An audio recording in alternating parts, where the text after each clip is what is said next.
Number 10, Courteney Cox. Terror at 30,000 feet. Starting off our countdown at number 10, we have Courteney Cox's Nightmare in the Sky. Picture this.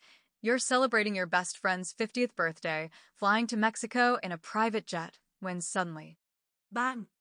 Cox heard this massive sound during takeoff, and her pilot instincts kicked in. Her dad was a pilot, remember?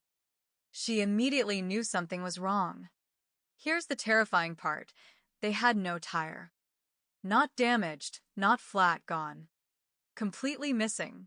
They were airborne for 4 hours, just burning fuel and waiting to see if they'd survive the landing. Cox texted her 14-year-old daughter a simple, "I love you," without explaining why. Imagine getting that text from your mom. Miraculously, they landed safely. But those 4 hours in the air? Pure terror. Number 9, Bethenny Frankel, the soup that almost killed her. At number 9, we have a story that'll make you think twice about ordering fish soup. Bethenny Frankel has a rare fish allergy, and in December 2018, it nearly cost her everything. She had soup started itching, and then, unconscious for 15 minutes. Her blood pressure dropped to 60/40. That's basically flatline territory, folks. Here's what's terrifying. Doctors told her if she'd arrived just 5 minutes later, she'd be dead. 5 minutes. But the universe wasn't done testing her. Weeks later, she boards a plane only to discover they're serving fish despite her calling ahead.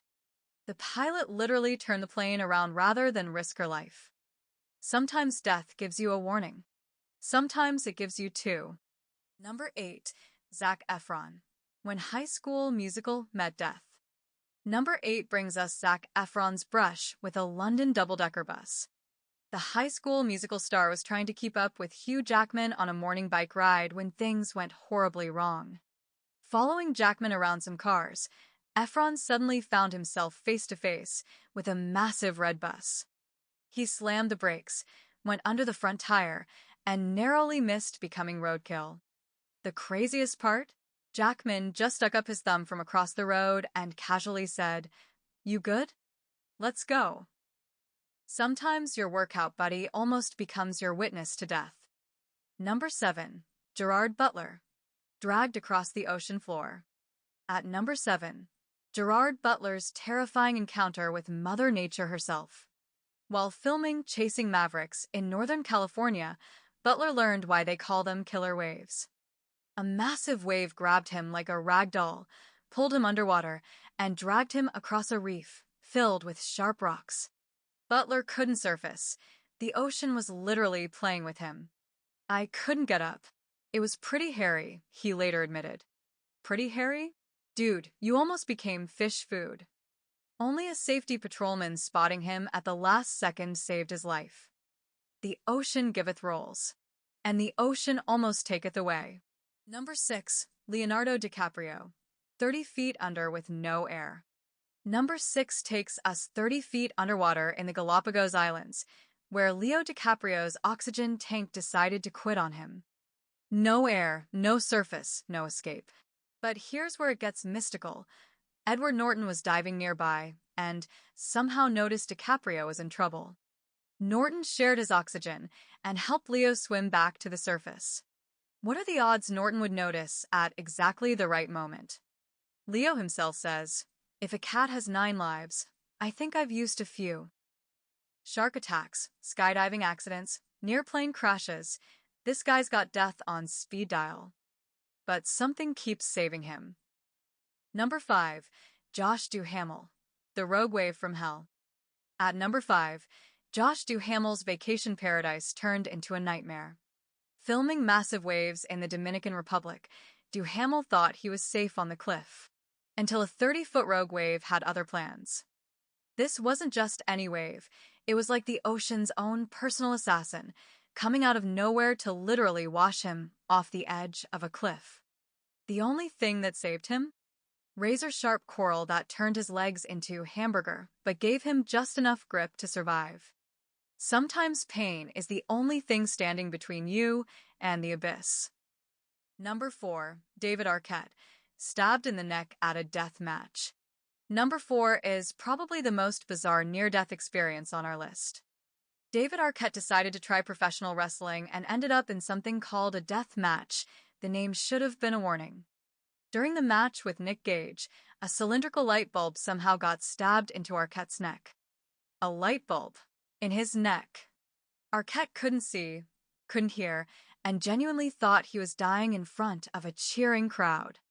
The scariest part? He probably was. This near-death experience completely changed him, made him stop being self-destructive. Sometimes death has to whisper in your ear before you start listening to life.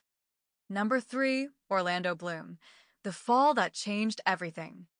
At number 3, we go back to 1998, before Orlando Bloom was a household name. Young, fearless, and thinking he was invincible, until gravity taught him otherwise. Climbing to a roof terrace, the drain pipe he was gripping just gave way. 3 floors, about 30 feet of pure terror before his spine met concrete.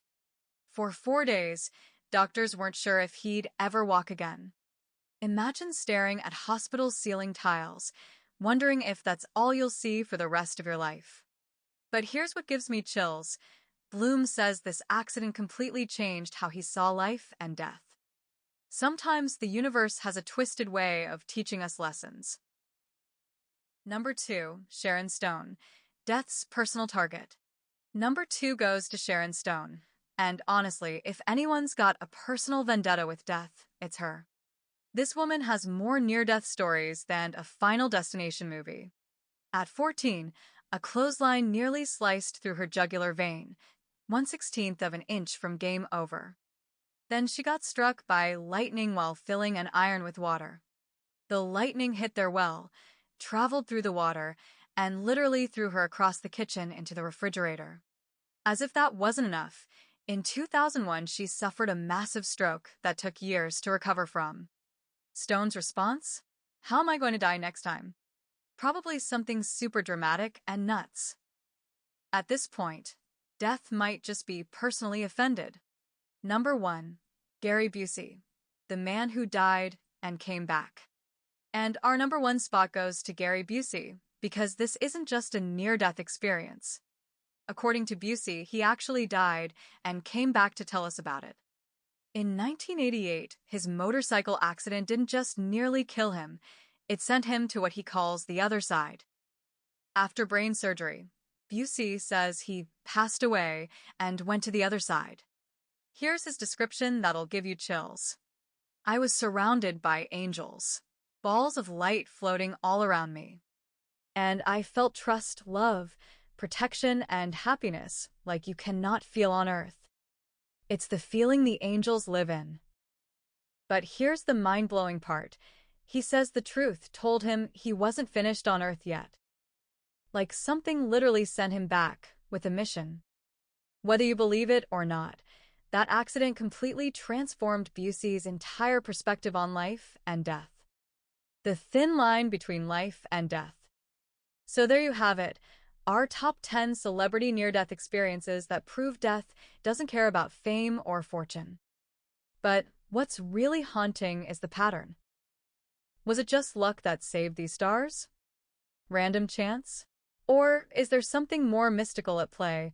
Guardian angels, fate, or maybe just the universe deciding who gets a second chance? What do you think? Are these just accidents, or is there a deeper mystery here?